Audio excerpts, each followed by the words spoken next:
Bonjour à toutes et à tous et bienvenue pour cette nouvelle pensée du jour en ce jeudi 16 avril 2020. Alors qu'aujourd'hui j'ai le plaisir de pouvoir partager avec vous quelques versets dans l'Ancien Testament mais aussi dans le Nouveau. Et je vous invite à prendre votre Bible dans Ecclésiaste au chapitre 11 et nous lirons le verset 1, verset très très connu qui dit ceci.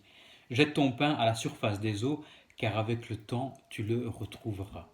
Jeter son pain sur la surface des eaux pour qu'avec le temps, on puisse le retrouver. Alors le pain ici symbolise bien sûr la parole, mais symbolise concrètement les céréales. Le pain, vous savez, il est fait à la base de céréales qui produit la farine. Et donc le céréal, ça nous permet de comprendre qu'il y a une culture qui est derrière, un élevage et une progression. Et donc pour pouvoir jeter ce pain, on doit pouvoir avant tout le préparer. Et pour le préparer, ça veut dire qu'on doit se baser sur la base essentielle qui est le céréal, qui est la farine, qui est donc la parole de Dieu. J'ai envie de dire, est-ce que toi aujourd'hui, tu es prêt à jeter ce pain?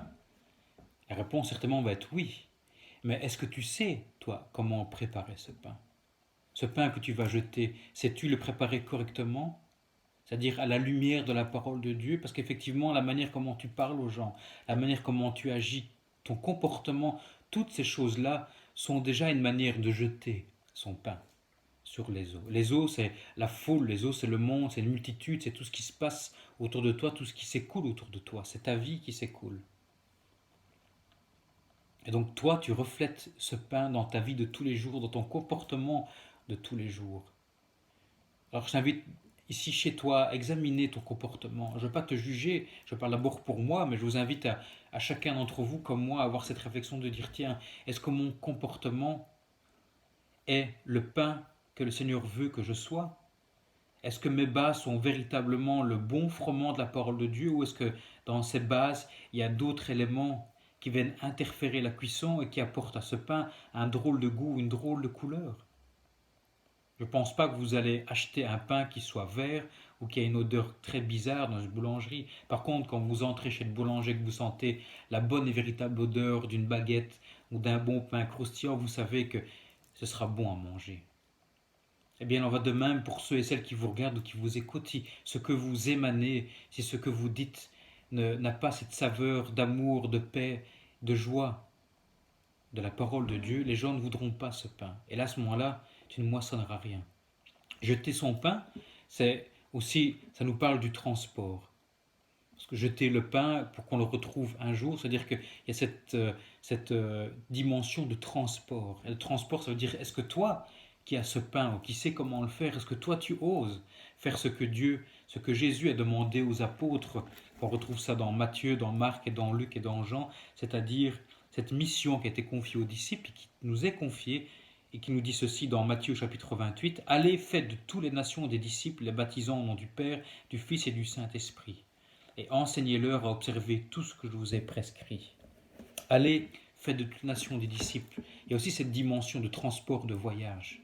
Est-ce que toi tu es prêt à annoncer la parole de Dieu sur la route, dans cette dimension de transport, c'est-à-dire pas uniquement à l'église en disant frères et sœurs, la parole de Dieu est belle, pas uniquement derrière cet écran, mais que moi ou comme toi, dès que je ressors de la maison, je puisse de nouveau parler à mes collègues, à mes amis, à mes voisins, à mes membres de la famille, à parler aux gens même quand je suis en vacances, cette dimension de là où tu es, de pouvoir déposer, de semer la parole de Dieu.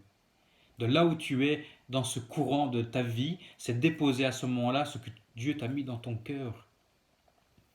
Et pour ça, c'est simple, nous devons avoir confiance en Dieu. Parce que la Bible nous dit que tu recevras avec le temps ce pain. Donc la moisson sera bonne avec le temps. Et là, je tiens à préciser une chose, c'est que la moisson ne vient pas de toi. C'est pas parce que c'est moi, que c'est toi, que ce soit un prédicateur ou peu importe qui va jeter ce pain, ce sera une bénédiction en fonction de qui, en fonction de quoi et de comment ce pain a été distribué. En fonction de quoi? En fonction de la foi de celui qui l'a distribué. Et comment? En fonction de quelle autorité? Si tu n'utilises pas l'autorité que Jésus nous a donnée, si tu n'utilises pas l'amour de Jésus, si tu n'utilises pas la parole de Jésus, ce pain n'arrivera nulle part. Mais tout ce qui a été fait par amour, par conviction et par foi en la parole de Dieu, à ce moment-là, ce pain apportera une moisson généreuse, une moisson de bénédiction. C'est pas moi qui le dis, c'est la Bible qui le dit. Il faudrait dire, oui, mais c'est difficile ce que tu nous demandes là aujourd'hui, Rinaldo. Eh bien, sache que Jésus le savait. Et avant de partir, vous savez, le verset que je lis là dans Matthieu chapitre 28, versets 19 et 20, sont les derniers versets. Quand Jésus est ressuscité, il est encore resté 40 jours, il s'est fait voir auprès de ses apôtres, disciples, et puis il est reparti dans une nuée.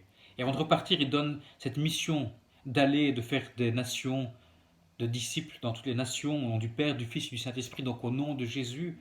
Et puis il a dit, et voici, je suis avec vous tous les jours jusqu'à la fin du monde. Donc, toi qui as peut-être peur, toi qui dis c'est difficile, sache que Jésus est là avec toi et qu'il ne t'abandonnera point. Et sera ta force et sera ta langue, au moins il faudra parler. Alors moi je t'invite aujourd'hui à analyser ta vie et à préparer ce pain, mais dans les bonnes conditions, avec les bonnes recettes que tu trouveras dans et uniquement la parole de Dieu. Sois béni et je te dis à demain. Amen.